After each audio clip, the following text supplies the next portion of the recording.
Vinaka, the home of Pacific Arts, is a talanoa web series with professionals from various sectors who will share their insight around themes of cultural custodianship, Pacific research and methodologies, inclusive strategies of safeguarding our biodiversity, telling stories through visual arts, performing arts, and heritage arts, art therapy, business ventures in the midst of COVID 19, triumphs and challenges of 2020, and a hopeful 2021. From renowned scholars and educators to musicians, dancers, visual artists, this web series pays tribute to our elders and to the young people for their contribution in reimagining and recreating what it means to be a resilient Pacific Islander in these contemporary times. Welcome to the home of Pacific Arts.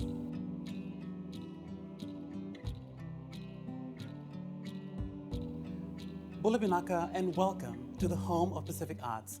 We're joining you from the Confucius Institute here at the University of the South Pacific's Lovala campus. In studio today, we have 4 entrepreneurs of fashion. We have Samson Lee, owner and creative director of SL Fiji. We have Temesia Tuicaumia, the creative director of Temesia.co. We have Atelaite Daunibau, designer and makeup artist for Sugarose, and Epeli, the creative director of Kuiviti. Welcome, guys, and thank you so much for being here with us today. Thank you for having us. So before we move on, I'd actually like to go around the table and ask you to introduce yourselves in a brief about your label and when did it start and your mode of operation at this moment.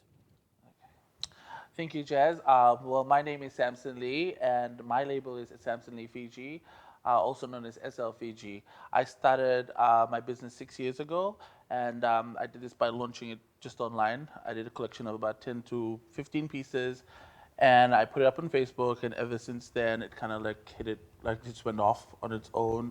I started from my garage. So 2 years later, I then opened a boutique on Bud Street in Suva.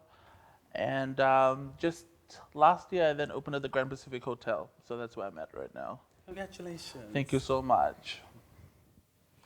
Bula, my name is Atelaite Daunibau. I'm actually 28 years old, and I'm the makeup artist and designer of Sugarose. I had my first collection back in 2010, but it had a different name called Black Vitiri, and now I have it to Sugarose now. And I started operating not until 2016. And my latest collection was at the Wearing Fiji, and yes, stocking at the Wearing Fiji boutique soon. Thank you. Vinaka, thank you so much for having me.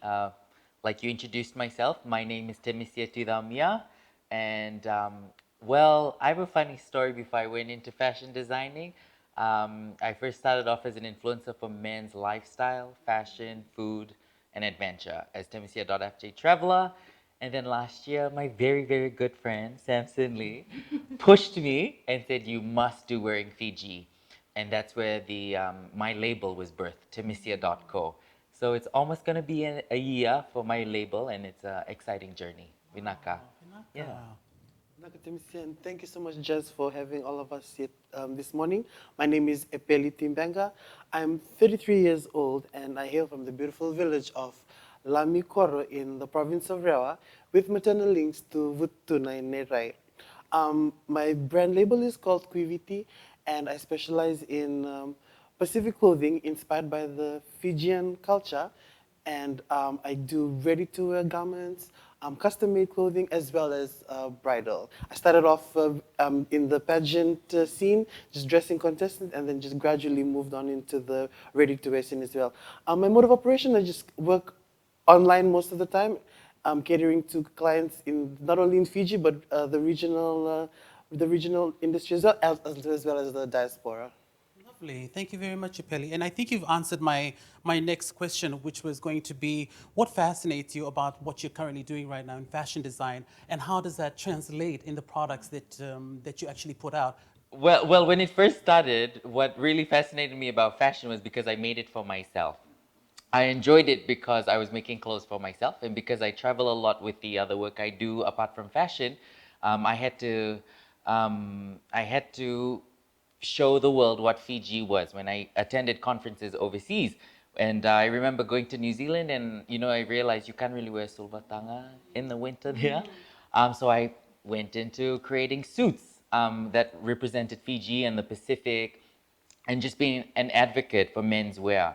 And so that's what fascinated me. And I think the way your question is laid out too, that's how my brand started. So I was very much fascinated with men's fashion and bridging the Pacific, Fiji really with the world and the Western fashion industry. And it went into my products, and now I notice that people enjoy it too as much as I am fascinated with it. Lovely. Yeah. Thank you, Thank you. Temesia. And so I'd like to move on to Atelaite because I know you do both designing and makeup. And so, what is there a common sort of maybe inspiration for when you do these things? Do they go in collaboration or are they totally separate? So you do designing absolutely as an independent entity to your makeup artistry. Yes. And so, yeah, would you be able to just explain a little bit on that? Okay, so at first, how I actually got into makeup was because it started off with fashion design back in 2010. And then I didn't operate, like, it started off just wanting to design and be part of Fiji Fashion Week without ever considering it as a business or to grow into designing. So from 2010 all the way to 2016 is when I fully operated. So from back then it was just like a learning curve. Then from there, makeup was actually what I'd continued. And that's how I got it through Fiji Fashion Week, when they wanted a makeup artist, but they wanted it in-house. So I'm kind of glad that I took makeup because it has helped me in terms of my clothes and understanding like what actually goes. Because sometimes, two and two, if you don't put them together, one could overpower the other. And that's how I actually started with makeup, and then I've just combined them together with my clothes. Wow. It's amazing. Exciting, yeah, that's exciting. And so I wanted to move on to how you went about, learning how to design and constructing these garments. And I know that Samson, that you went to BYU to actually study social work. And so coming back from that, how did you actually get into this business? I mean, social work and fashion design, it's two totally, so. And so I'm just quite interested in hearing your story about how you were able to just move away from all of that. Well, for me personally, I think fashion is something that I've always loved. Fashion's always been an extension of my personality, and I've always loved fashion. I remember way back when Fiji Fashion Week started, I always attended every show, and that was something that I looked forward to. And just traveling and being around my friends who are really involved with fashion, I would like to take inspiration from all of that. I started, I've always wanted to, but I always say in my interviews, my parents were really old school in the sense that the arts and the fashion was not to be thought of. Yes. That would not make you money. So, and that's, I think, when I started, I really wanted to push myself and also prove to them that this could work. I actually didn't have any education with fashion. I did not go to school for that. I did not know how to pattern make or cut or know much about fabrics. I learned this along the process of just studying. And I think that's how I learned, just every year hanging out with other designers and just close friends. You just had to learn. I had the opportunity to meet Phil Herder and Andrew Powell, and they were great mentors. Another person was Natalia, who owned a factory. So all this really helped me in my early stages of learning how to design, learning the types of fabric, what worked, what didn't. And that's basically how I learned. Wow, that's interesting.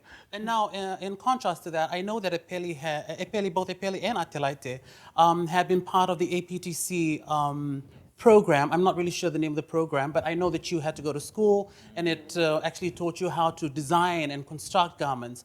And so my question to you, Epeli, is then, how important is it to go through that process? In contrast to what Samson had just said, how important was it for you to go through that experience in relation to the products that you put out? One of the reasons why I said yes to the course was because I really liked doing traditional bridal masi gowns, and construction was always a hard thing for me to find the right tailor to put together those gowns. And so going to school and just understanding design features, understanding how to construct the garment, and learning how to put it together, shirt and dress, it was all a bonus. But just knowing how to get from fabric to gown was really important. And I guess like for any designer, no matter where you're at, just like knowing the basics is enough. We learned from Colleen Dangerfield. She's in Australia, and she used to have a bridal boutique, and so she would just like give us tips on the side about like how to do bridal gowns, what goes all in the construction of all those things. I'm sure it would have been different too for Atelaite, and I think she can share more on it as well. Sorry, first of all, what is the name of the program? There was Cert 3 and Cert 4. So one was applied in fashion and design, and I can't remember what Cert 4 was. That was 2 years ago. Actually, the basic is right, but in terms of not even just sewing, which I find, I mean, you guys will have actually an eye for it because the basic principle and elements of a design, so gradation of colors, pattern, textures, all that too involves in how, before even you construct the garment, like what you see with your prints, and those were also taught in the course, which I am so grateful for also, for APTC and Miss Dangerfield. And then after that, they do take you to the construction bit, the detail in sewing, and then in pattern making, but that when it goes to the advanced. But actually with the basic was that, fabric swatching, principle, element of design, colors and textures, prints, all that kind of stuff. Wow. And it's funny as well because it's some of the things that we've learned along the way, but going to school, you just like put a name to it. You know, like because for some designers, you just learn all the things via trial and error, but just going to school, you get to know all the technical terms for it as well. And Temesia, do you have the same sort of experience, or? Samson and I have the same journey. Oh, okay. Well, I love it. I mean, and then Yeah. that's what I love about this panel. It's just Yeah. so diverse in that Yeah. sense. And so now I'd like to move on to fashion icons. Who are some of your fashion icons here in Fiji or in the Pacific or around the world? And who are some of your favorite designers? So we'll start with Samson. Like, who are some of the people that you sort of look up to in terms of fashion? I think internationally, I would always say I always look up to Carolina Herrera and Diana von Furstenberg, DVF. I think they really exude what femininity is for women, and they really design for strong, confident women, and that's something that I would like to take and incorporate that in my brand. Right. Yeah, so those would be my main two. I always say in all my interviews, but I love those two ladies. Lovely. And Epeli? My favorite fashion designer that I look up to would be Elisab, just because like he merges culture, religion, and high fashion like to a whole new level, and that's something I aspire to as well.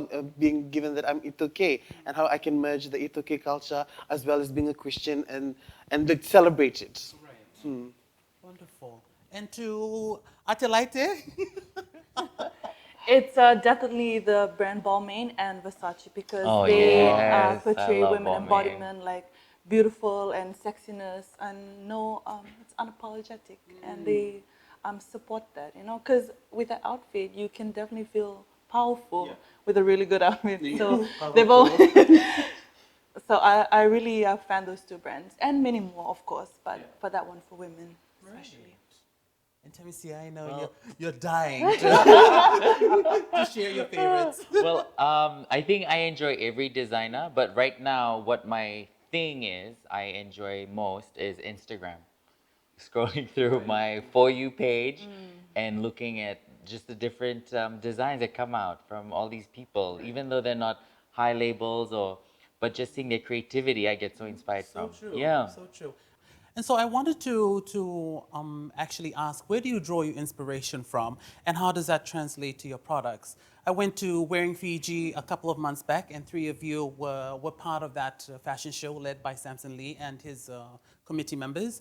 I saw your collection, Kakula, and thought it was quite abstract. And so I wanted to ask, what made you decide to move towards a more abstract print of the Kakula collection? So I think for that show in particular, I think it was quite different because all the designers were given the same theme. So the theme of the show and the concept was Kakula, and you could do whatever you wanted. And that was the inspiration, was the bird. For me personally, I took an abstract version and I collaborated with an artist called Aaron Allen. And what I wanted to do is create this effect of feathers. So if you see, there were a lot of brush strokes coming down. So it was like an effect of feathers, well, my take of that. And so that's how I like envisioned it, and a lot of my color palettes were in the reds. I didn't go too much on the greens or blues because that's what I just wanted to focus on. Everyone else was different. I think we all showed all different colors. I think Temesia was the most colorful one. Yeah, it was quite a diverse range. yeah. It was a very diverse range because it was beautiful, by the way, because it was very so- gorgeous. yeah. I mean, I had thought Sugarose, so I had not heard about Sugarose or met Atelaite prior to that. And so when her collection came out, I thought, oh my gosh, it's so provocative, but it's gorgeous. And so when you speak of Balmain as one of your inspirations, it makes sense right now. And so yes, it was very strong. And before putting out the collection, were you worried about the perception of the clients or the general public, or you just went, no, this is me? No, because No.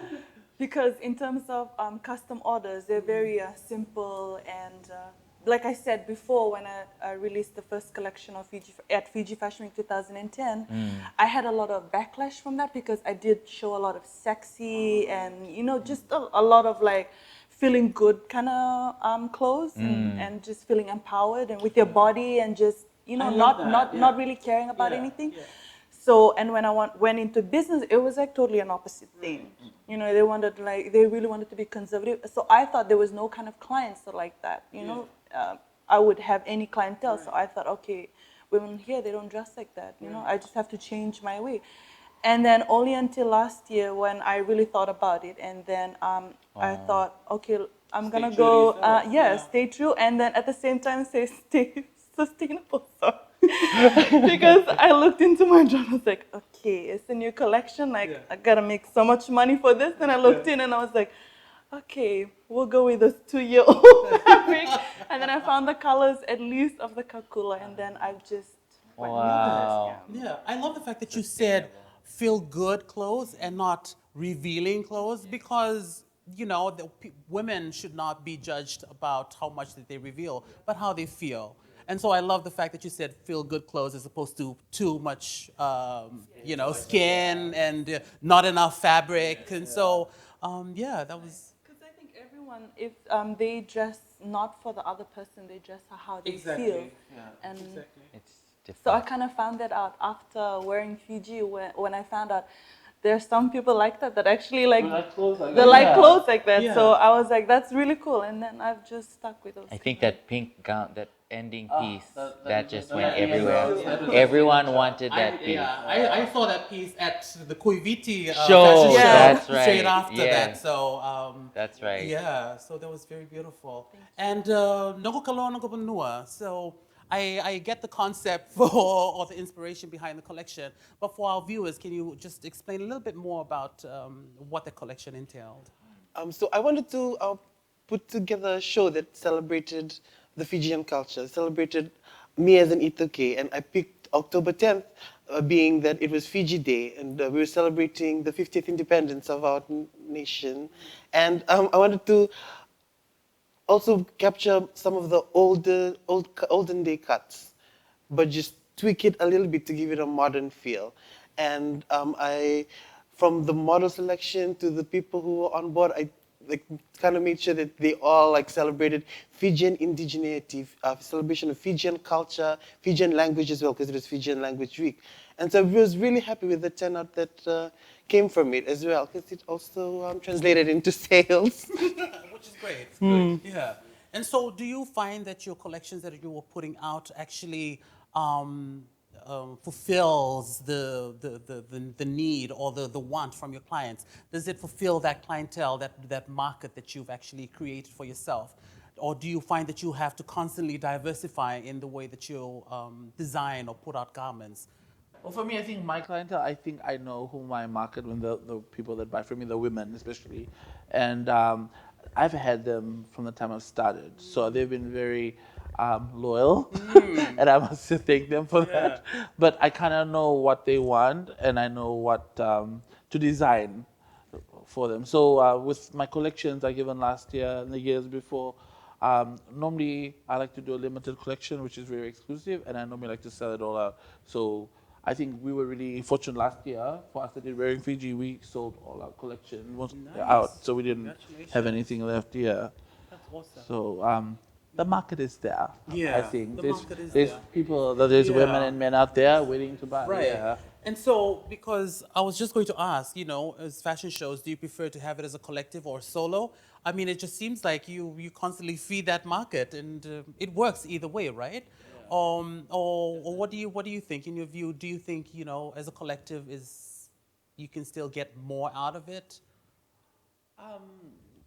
Temesia, go ahead. I think it depends. Yeah. If your brand is well known and has the clients, then you can have your own show Yes. because you're bound to bring in those clients. And I think with the 6 years and the many years that they've both been doing, even Atelaite, you build a repertoire in your community and in your city, and people know you for your work. And from just last year till this year, watching everyone kind of has their own lane, has their own special cut, has their own special clientele. I work with suits more. Atelaite has a broad clientele. Kuiviti, as Epeli was explaining, and Samson Lee. So I think, yeah, everyone has their own Fits the lane market. and fits the market. And even I'm surprised because every collection that I've put out since last year has sold out. And so there are people in our country that would love to wear it. Yeah. And so with all these emerging designers coming up, right, which is great to see. I mean, there you have a section in the Wearing Fiji fashion show for student designers. And so you have all these established designers who take on secondary school students, mentor them where they put out a design and put out an actual garment, which is showcased on the night. And so with a lot of emerging artists coming out now, how have you found yourself to diversifying your products just so that you're keeping up with the fashion industry? Do you find that you've had to diversify the products, or did you have to go through another route of garment construction? Because I know you had gone from tote bags to all these different things. You are one of the people that I know, apart from being a very close friend, I know that you're one of the people who actually diversified over the years. And so to see your successes at this time is incredible to me because it opens up the doorways and opportunities for other people to think outside of the box. And so do you find yourself diversifying like from your own line? I think we are, but we just don't realize it. Because Right, now looking back, starting from pageants, like all of a sudden I found myself doing bridal gowns. Right. And then all of a sudden I'm like transitioning into ready-to-wear clothing without even realizing that I'm moving in that path. Just because there's like the clients are more aware of the brand and they're like more requests are coming for that particular kind of stuff. So we're just like we're growing without realizing that we're growing. And because as well, over the years of having fashion in Fiji, the customers are also aware, are also fashion savvy. They also know what a designer label is and what they expect from a designer as well. And COVID came as a blessing I was just during about to that say, time. Yes, exactly. I mean, in one of our earlier videos, we had mentioned, we had spoken about how the arts had totally risen out of these ashes during the 2020 period, especially with the lockdown. I think it gave time for artists to sort of like, okay, sit back, reflect, re-strategize, and recreate. And so a lot of these collaborations were happening in 2020. A lot of fashion shows, a lot of productions, dance productions, a lot of music festivals. And so the arts have really been resilient in the past few months. And so I'll segue to my next question, which is how important is our collaborations with other designers and artists from other platforms or other art forms in creating marketing strategies or products and share an impactful campaign that you've had in the past couple of months? Well, I'll go ahead. Talking about the two brands from Temesia.FJ and Temesia.co. Before I went in as Temesia.co, my brand Temesia.FJ Traveler, collaboration was key. It was very important. And one thing I always kept in mind, especially here in Fiji and in the Pacific, is that quote, the African quote, where it says, if you want to go far, go together. If you want to go fast, go alone. And COVID was a good lesson because people realized that you really can't go far without having the local support. And I think in Wearing Fiji and with the Epeli show also, you noticed in their baskets, their thank you baskets for their VIP, collaboration was key, having different spheres in it. I mean, Atelaite is a living being of collaboration with makeup and fashion. And so from my experience, collaboration is very important, especially here in Fiji where people are stepping into the arts more. And it's so important that we work together because we all want that final goal, you know, is to be successful in our work and our creativity. And it's so important. Right. Yes. Anyone else would like to say anything else? I'd just like to add on to that. When I was looking at how the year was panning out, a Fijian word that came to mind was solisolivaki, which was like how we all gathered together to support one person, knowing that when you have your event, that other person can go. And as artists, we all understood each other's struggles, and we all understood each other's hustle in a way. And so when somebody did their show, like I could see the support going, whether it was dancers or actors or whether a makeup artist, the painters were collaborating with the designers, like in the case of Kakula for Samson. And it was just, the whole entire arts industry all came together.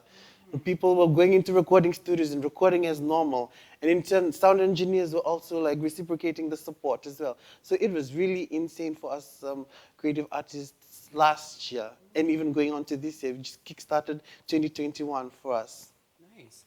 And so with all the production behind these fashion shows, do you actually take in interns from schools to sort of learn the business, learn the ropes of your respective labels and how you run a business, how you design, or how you would construct garments? Do you take on these programs where you take on interns? I think Work Fiji was a good example because we had our students, we mentored them, and all the designers had the opportunity from like castings even to like picking their models and even coming for rehearsals, seeing how the show worked, being just backstage Right. and learning how things worked. I think that was a big thing for them. I think this year, yeah. I mean, you know, the designers and their different strengths. Exactly. Yeah. So, you know, each designer had their own strengths, and you had your own, like your students. And I think it was really good lesson for us, and I think we learned a lot from last year. And this year we've really like tweaked it to improve our program and make it a bit longer. Because I think one thing that we had feedback is that the students wanted more time with us. And so I think that's what we're going to do this year, starting from Feb. Actually, right now we have applications open, and it actually ends at the end of this week, and we actually start the program from Feb all the way up to the show. Nice. So if you weren't designing or you weren't in the fashion industry, what would you be doing? Like maybe in another life, or what would you alternatively?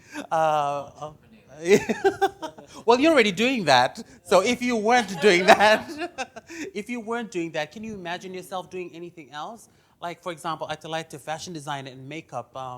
If you weren't even in that industry, what do you think you would be doing otherwise? I think I'd probably be a land surveyor because that's what I studied in the beginning of 2010. Oh, wow. And then I had a choice to go to Australia with Robert Kennedy and Caroline Akoi or sit for my exams. And I chose Australia. Exactly.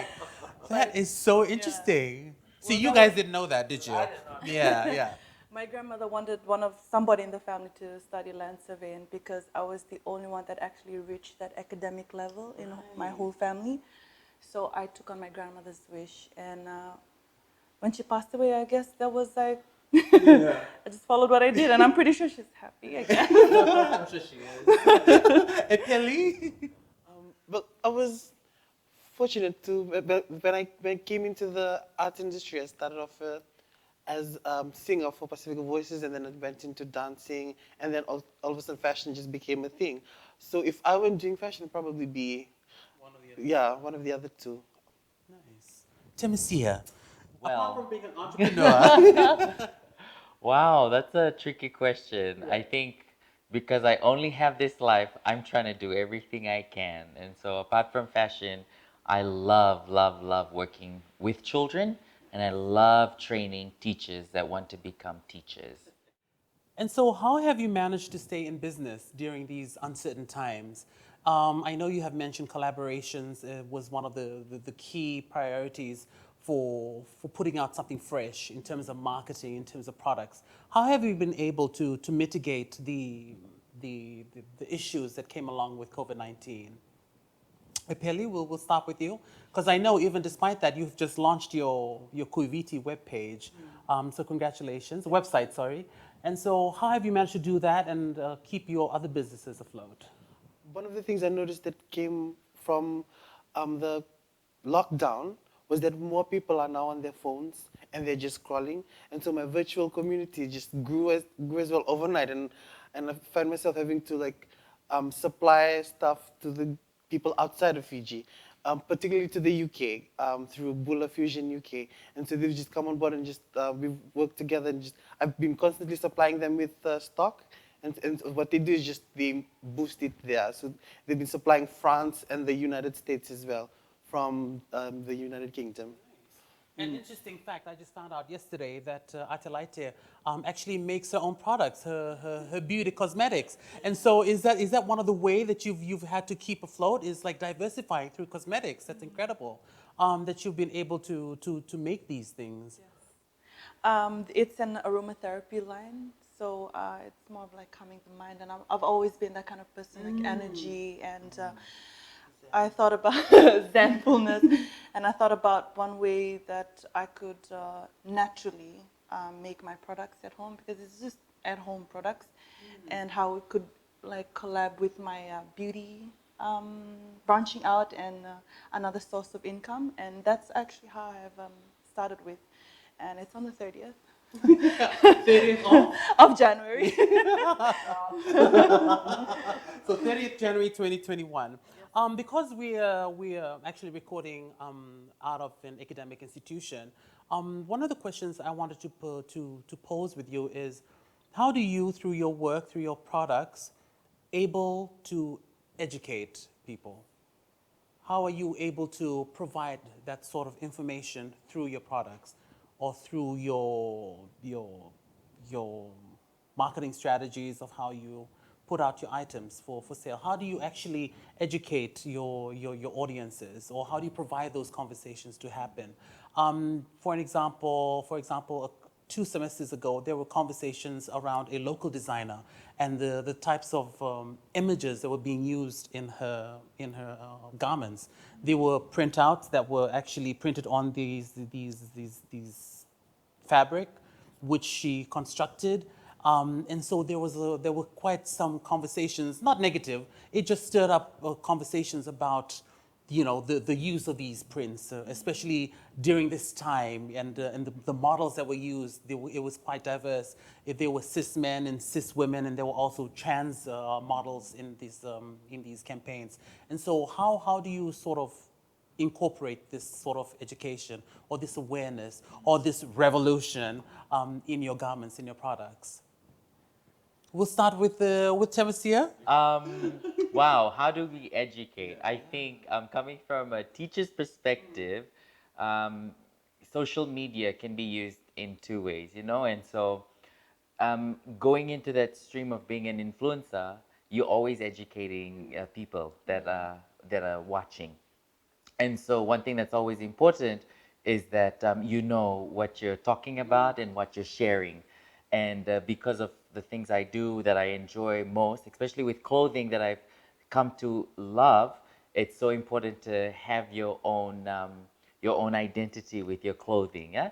And so when you're sharing it, people do get educated from the clothing you're making. And so now, as much as they're asking me, oh, how do I purchase this, or where is this garment? Is it available? I've had to educate myself too with the terminology on the garment, and that when I do market it, that number 1, it's a good photograph. Number 2, that I do label the clothing correctly. If it's an actual blazer suit or is it a coat? And so having to educate, that's something that we know of as the term is soft communication.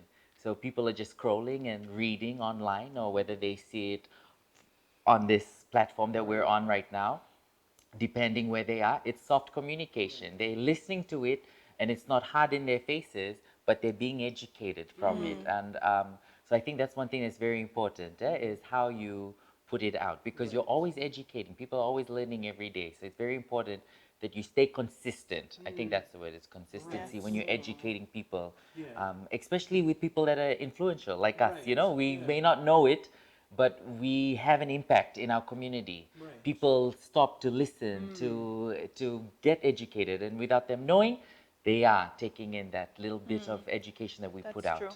Yeah. And so, you know, part of a lot of your collection, they're named after flowers and they're named after, well, Ika. And so that's another way of educating because this is a SL right now, SL Fiji that we're wearing right now. And I think this is the Ika collection. And so if you don't come up with these catchy labels, I guess, people don't talk about them or people don't ask about them. And I think, you know, giving your labels a name that people will actually relate to, first of all, and actually be interested in researching and looking up is fairly important as well in putting these discussions out there. Nice.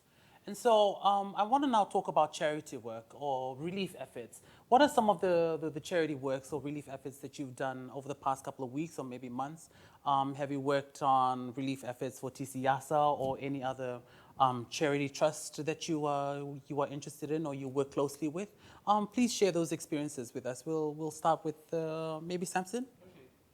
From the first time I started and I launched my collection, the first year, it was the I've always donated money to cancer. So I had the opportunity to work with Wise Kids Fiji, and we donated, I think, over $13,000, which was given. But every year, if people know my story, I had a sister that passed away of cancer. So that's something that I will always donate to, and that's a charity that I always get involved with every year. Apart from that, every second or third year, I would do shows with Vodafone or hotels.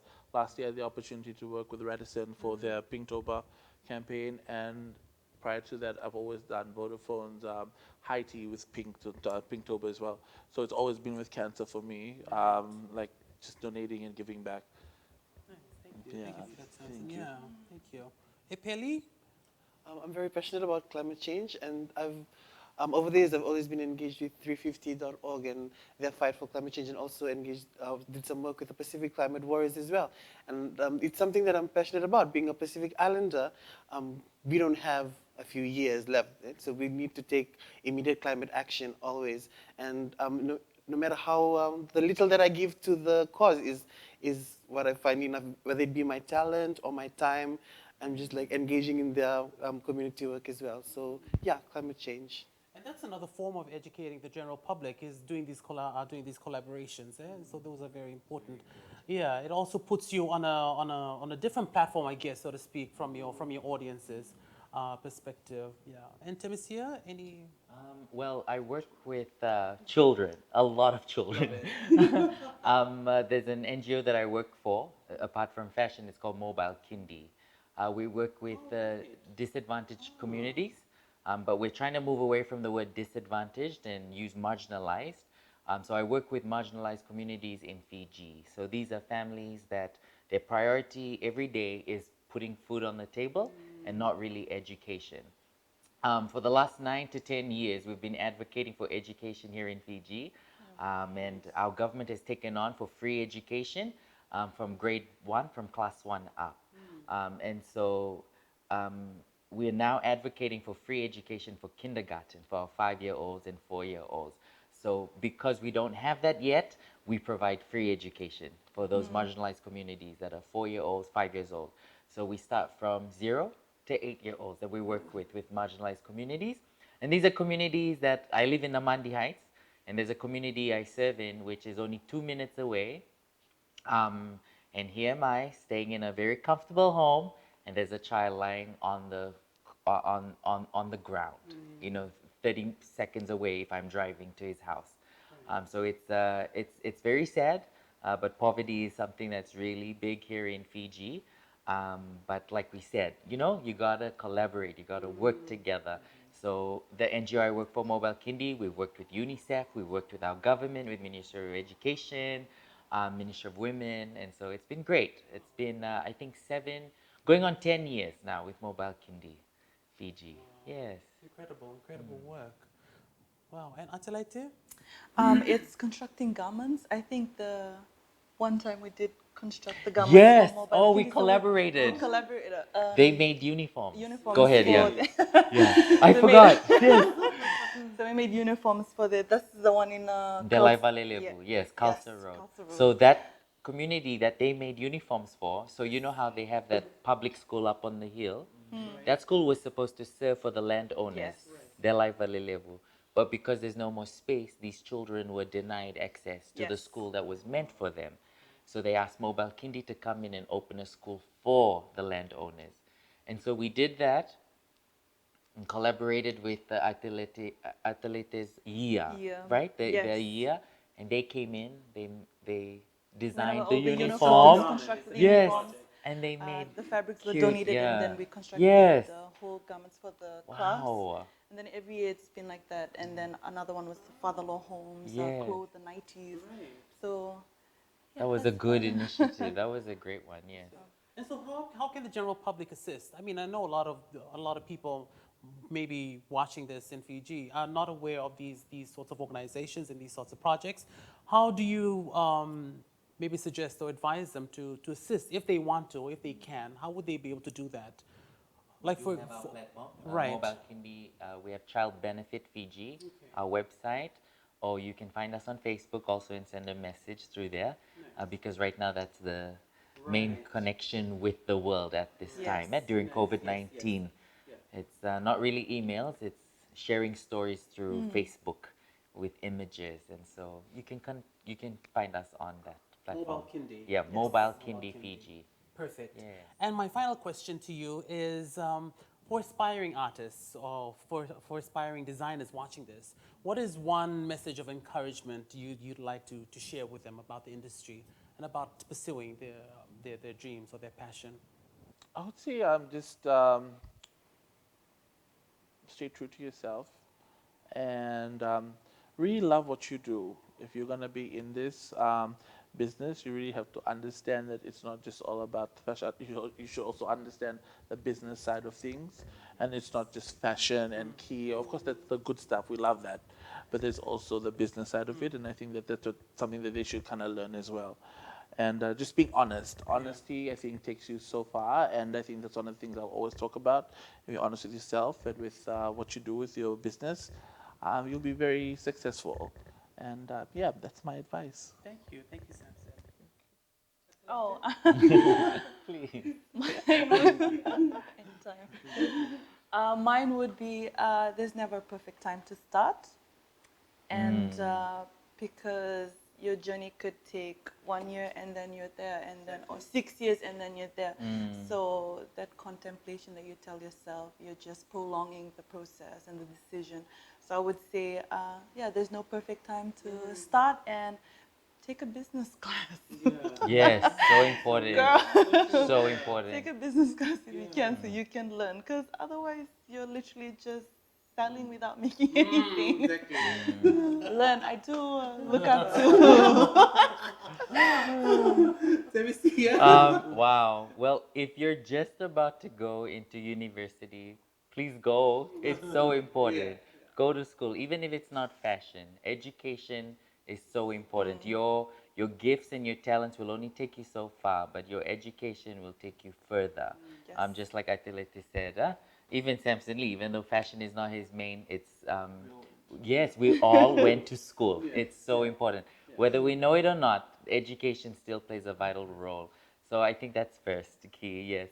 And even what she said, please take a business class. I mean, we all love art, but it's important that we make money out of it too, because we have to pay our bills.